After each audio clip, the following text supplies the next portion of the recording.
Have you ever wondered why the Ethiopian Bible is forbidden and why its content causes so much concern for many people?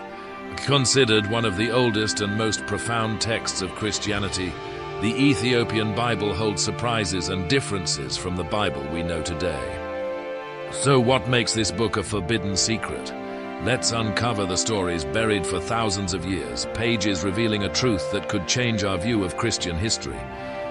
You will discover why the Ethiopian Bible brings an indescribable mystery and remains a controversial topic to this day. Don't forget to watch the entire video to uncover this secret. While most Christians are familiar with the Standard Bible or the King James Bible, containing 66 books, 39 in the Old Testament and 27 in the New Testament, the Ethiopian Orthodox Bible is a completely different story. This book contains up to 88 volumes, including 22 additional books that are not commentaries or footnotes. These are sacred texts, ancient prophecies, visions of the universe, and stories of a forgotten world. Pages once revered, but later erased from mainstream Christianity. These books were once essential in the early Jewish and Christian traditions, serving as a precious resource for many communities for centuries. However, when church councils, especially the Council of Nicaea in 325, began shaping Orthodox beliefs, these texts were deemed too mysterious, too controversial, and too deeply rooted in Jewish tradition to be retained. Ethiopia has a deep connection with the Bible, a connection that might surprise many. Long before European colonization and when Christianity was still confined to the Roman Empire, ancient Ethiopia had already nurtured a spiritual tradition closely tied to the biblical texts. Christianity took root here in the 4th century AD when the Kingdom of Aksum officially embraced the faith as the state religion. This made Ethiopia one of the earliest countries in the world to adopt Christianity, centuries before many Western nations. Since then, the Bible was transcribed in the Ge'ez language, an ancient Ethiopian script, becoming the foundation for the spiritual and cultural life here. This history not only reflects the deep devotion of Ethiopians, but also solidifies the unique position of the Ethiopian Orthodox Bible within global Christian tradition.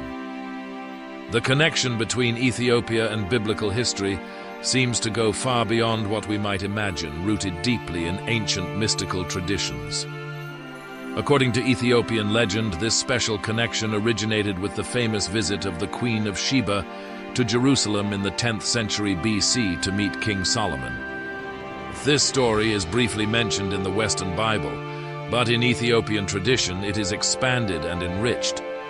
The Ethiopian Bible even reveals that the Queen of Sheba and King Solomon had a son together, Menelik II, who would become the first emperor of Ethiopia.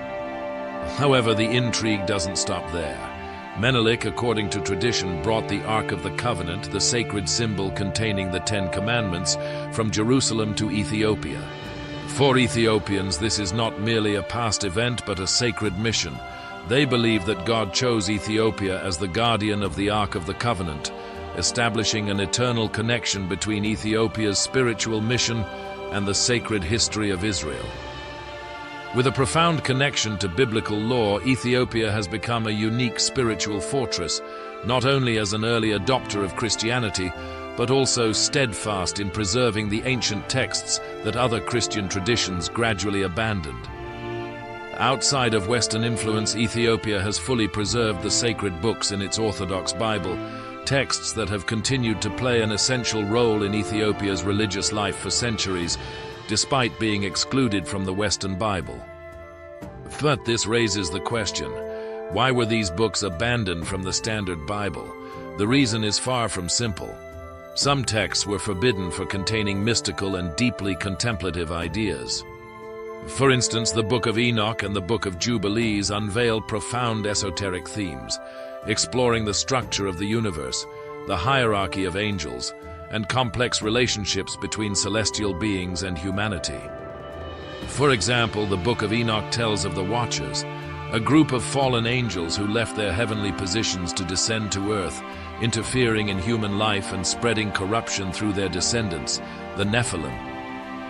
These angels not only rebelled against God but also shared forbidden knowledge with humanity, such as the secrets of warfare, magic, and astrology, all seen as violations of God's divine order. This knowledge led society into chaos and moral decay, while the Nephilim, descendants of angels and humans, spread violence and corruption across the earth. Their evil was so great that God decided to send a flood to purify the world, but first, he dispatched the archangels Michael, Gabriel, Raphael, and Uriel to punish them. Their mission was to imprison the rebellious watchers in the abyss, where they remain confined until the final day of judgment. The existence of the watchers and their offspring is a symbol of downfall and corruption, a warning of the dire consequences when sacred knowledge is abused. Their story is not merely a myth, but a dark legacy that continues to haunt humanity about the nature of evil and rebellion against God's will.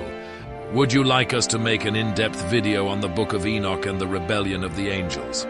If so, let us know in the comments below.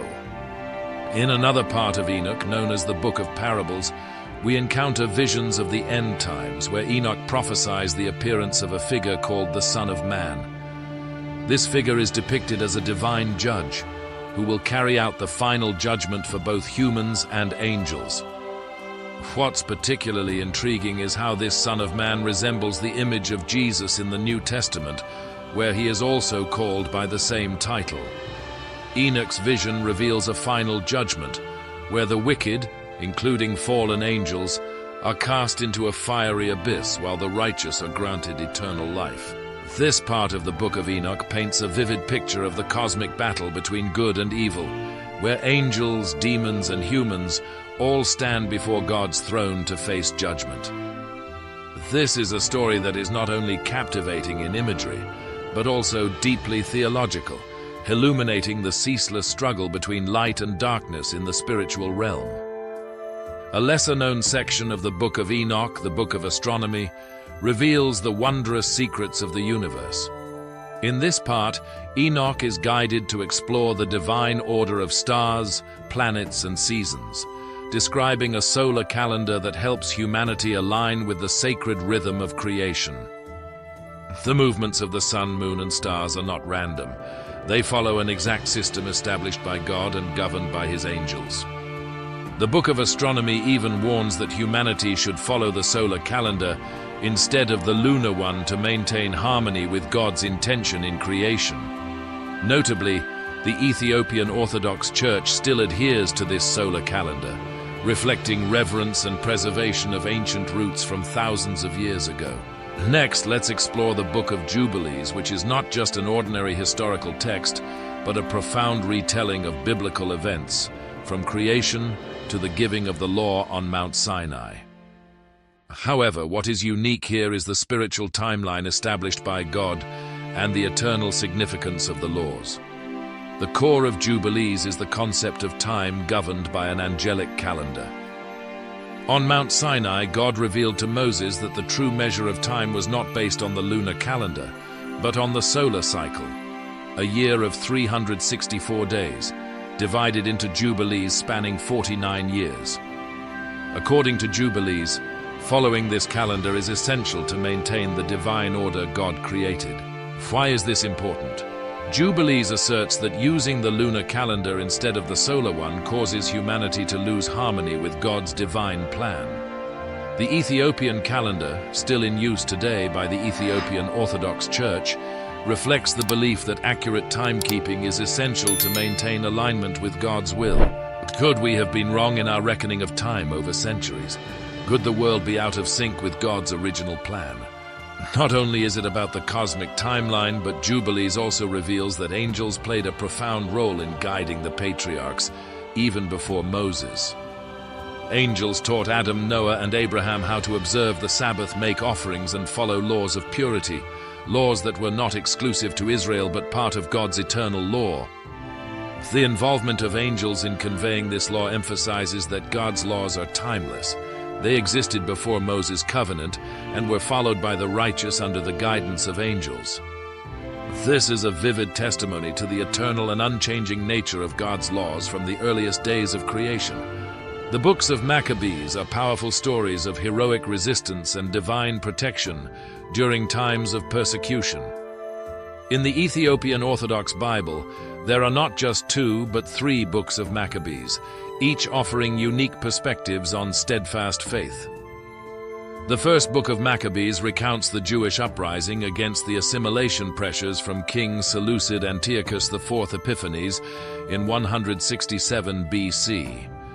When the king attempted to impose Greek customs and erase Jewish religion, Judah Maccabee led a guerrilla war to reclaim the temple in Jerusalem, restoring religious rights and preserving the faith of the people. This miraculous victory is commemorated in the festival of Hanukkah, celebrating the sacred oil burning for 8 days when the temple was rededicated. The second book of Maccabees focuses on martyrs who were willing to sacrifice their lives for their faith. Most notably, it tells of 7 brothers and their mother who preferred to endure torture and death rather than violate Jewish law. Each one declared faith in the resurrection, ready to face death with absolute confidence in the reward of the afterlife. The book also describes angelic visions and God's intervention in the battles of the Maccabees, affirming that their victories were due to divine blessing. The third book of Maccabees opens in Egypt, where Jews endured persecution under the reign of King Ptolemy IV. The climax of the story is when the king ordered the Jews to be trampled underfoot by drunken elephants. But a miracle occurred. The elephants turned and attacked the Egyptians, sparing the Jews from a terrible fate. This is a remarkable testament to God's protection of his people during their most severe trials.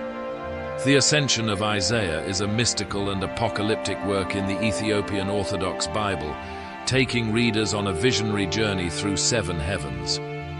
Guided by angels, the prophet Isaiah witnesses a cosmic battle between good and evil, a deeply meaningful spiritual struggle.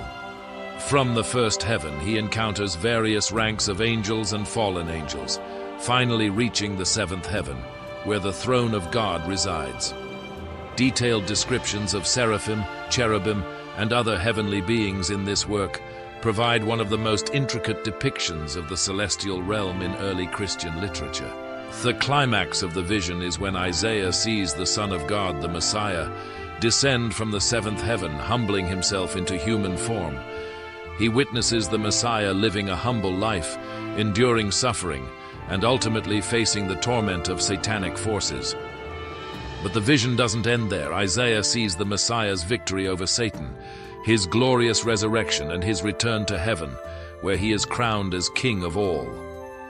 The Ascension of Isaiah is not just a story of heavens and angels, but a prophecy of salvation. This book portrays a miraculous vision of the Messiah's ultimate victory and the triumph of light over darkness, a spiritual journey Isaiah recorded as a hopeful message of redemption and the glory of God. Finally, we turn to the book of Baruch and the letter of Jeremiah, 2 texts written during the Babylonian exile, offering profound reflections on sin, repentance, and the consequences of idol worship. In the book of Baruch, we feel a profound sorrow over the destruction of Jerusalem, along with a sincere confession of the nation's sins. Baruch emphasizes that the exile was not merely a painful political event, but a result of Israel's estrangement from God. Yet amid the sorrow, Baruch brings a message of hope. If Israel repents and returns to God, they will be restored. The letter of Jeremiah, meanwhile, is a powerful warning against the worship of foreign gods. Jeremiah mocks the gods of Babylon, pointing out their ignorance and impotence, and calls on the exiled to remain faithful to the one true God, who alone has the power to save. This is not just advice, but a powerful call. Abandon meaningless gods and return to the Most High, who can bring hope and redemption. These 2 texts, set against the backdrop of exile, deliver a profound message of faith, of recognition, and readiness to return to God. It is a reminder that, in all hardships, hope endures if we hold steadfast to the one who truly has the power. The texts in the Ethiopian Orthodox Bible are not merely ancient stories, but contain prophecies, spiritual knowledge, and warnings that resonate deeply with the modern world. Books like Enoch, the Ascension of Isaiah, and Jubilees reveal a world of angels and an eternal battle between good and evil, reflecting a spiritual warfare that continues today. Ephesians 6:12 reminds us that this struggle is not only physical, but against spiritual forces. The descriptions in the book of Enoch about the Watchers and the corruption they spread still resonate with our times, where war and instability continue to escalate. The prophecies in these texts, especially in the book of Enoch, depict a final battle between good and evil and the restoration of righteousness. Similarly, the Ascension of Isaiah describes the Messiah's journey from heaven to earth, where he triumphs over Satan. These visions seem to foreshadow a timeless cosmic conflict, connecting with current events, wars, natural disasters, and unrest. Could this be a warning of the last days, or a reminder of the ongoing spiritual battle and the significance of faith in the face of what lies ahead? Finally, and perhaps more profoundly, some of these books were considered a threat to orthodoxy and the early church's efforts to establish a unified doctrine. Church leaders feared that if these texts were retained, they would spark different interpretations of theology, particularly concerning the roles of angels, the afterlife, and God's divine judgment. Those texts were seen as potentially opening doors to heretical views or creating opposing thoughts within early Christianity. But the story doesn't end there. During the colonial period, especially when European powers sought to impose their religious and political dominance over Africa, the Ethiopian Orthodox Bible became a symbol of resistance. With its content uniquely linking Ethiopian spirituality to Israel and early Christianity, the book became a threat to European control ambitions. By eliminating this Ethiopian Bible, colonial forces hoped to suppress Ethiopia's religious independence, imposing Western religious and cultural views on the nation. If you find this topic intriguing, please like the video, subscribe to the channel, and share it with others who also have a thirst to uncover the hidden mysteries of the Bible. The fact that the Ethiopian Orthodox Bible still retains banned or omitted texts is not only an intriguing historical detail, but also a reminder that there were once many interpretations of what should be included in the Bible. These texts, though dismissed by the Western Church, still hold profound spiritual value. Ethiopia's preservation of these sacred writings is not only a religious act, but also a declaration of independence. By retaining ancient truths that the rest of the Christian world abandoned, Ethiopia suggests that their Orthodox Bible may hold insights uniquely meant for this very moment in history. As the world faces unprecedented challenges, perhaps the time has come for these mysterious texts to be revealed. Through the journey of exploring the Ethiopian Orthodox Bible, it becomes clear that these excluded texts are not merely ancient stories, they are treasures containing profound wisdom, warnings, and hope for our time. Ethiopia's preservation of these texts is a testament to the power of faith and steadfastness in safeguarding timeless spiritual mysteries. In today's world, as we search for answers and direction, perhaps these texts carry messages that are ready to be rediscovered. Thank you for watching. Don't forget to like, subscribe, and share this video if you found it helpful. Leave a comment with your thoughts. Could the mysteries in the Ethiopian Bible be a key for our time? See you in the next videos where we continue to explore the depths of faith and sacred history. May God bless you.